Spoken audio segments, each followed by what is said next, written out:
Assalamu alaikum everyone. Today we have come to Villa, the grand buffet for the Sahri. It's the third Ramadan that we are coming to do the Sahri here again. हमारी expectations काफ़ी high हैं क्योंकि पिछले 2 रमज़ान में हमने इनकी सहरी को काफ़ी enjoy किया है. We were on time and we settled in और साथ में ही हमने अपनी सहरी start कर दी थी. काफ़ी सारी वैरायटी थी लेकिन जो वैरायटी हमें पिछले 2 रमज़ान में मिल रही थी उसके मुकाबले में हमें काफ़ी सारी चीज़ें मेन्यू से आउट नज़र आई. लाइव कुकिंग हो रही थी, चीज़ें फ्रेश थी लेकिन to be very honest quality और मयार वो बिल्कुल भी नहीं था जो कि लास्ट टाइम हमने एक्सपीरियंस किया था. मेरा तो फेवरेट हमेशा से साग रहा है. मैं जब भी सहरी करने आई हूँ मैंने दी विला का साग और चिकन कीमा ही खाया है.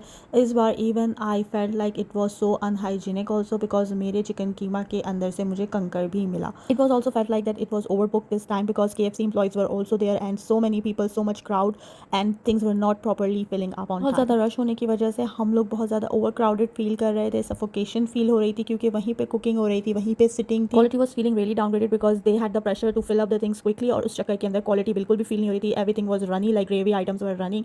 पैनकेक्स और ऑमलेट ऊपर उसके लिए लाइन लगी हुई थी. ऑमलेट के लिए I literally waited for like 15 minute. 2 rounds लगाने पड़े इनके सेकंड फ्लोर के ताकि मुझे ऑमलेट मिल सके. People were like creating a scene because एक तो हाइजीन प्रॉब्लम आ रहा था, ऊपर से ना क्रॉकरी मिल रही थी, ना स्पून्स थे, ना ग्लासेस थे. Waiters were not listening, employees were busy in themselves और हम लोग बार बार उनको बोलते रहे कि कॉफ़ी मशीन में दूध खत्म हो चुका है, कॉफ़ी मशीन फिलअप कर दें, लस्सी नहीं है लस्सी फिलअप कर दें, लेकिन कोई भी हमारी बात नहीं सुन रहा था. Managers were unbothered with our complaints और वो हमारी बात सुन ही नहीं रहे थे. बहुत non serious attitude. Brown bread के लिए उन्होंने मुझे 20 मिनट्स वेट करवाया कि ब्राउन ब्रेड अभी आ रही है. इतना ज़्यादा हैक्टिक और टायरिंग ये एक्सपीरियंस रहा कि हमें लिटरली फाइट करना पड़ रहा था खाने के लिए. ऐसा लग रहा था हम कहीं शादी का खाना खाने के लिए आए हैं. Everybody was like very annoyed and disappointed, everybody was frustrated और कोई भी अपनी सहरी को सही से इंजॉय नहीं कर पा रहा था. बहुत ही ज़्यादा क्राउडेड और बहुत ही सफोकेटेड इन्वायरमेंट था. इस बार का एक्सपीरियंस तो हमारा बिल्कुल भी अच्छा नहीं रहा. बिल्कुल भी क्वालिटी नहीं थी, बिल्कुल भी मयार नहीं था.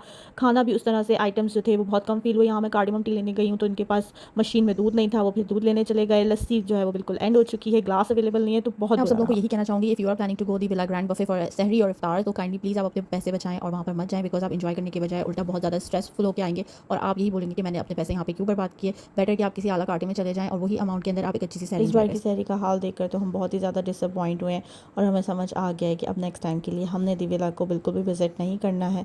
Thank you so much. Bye.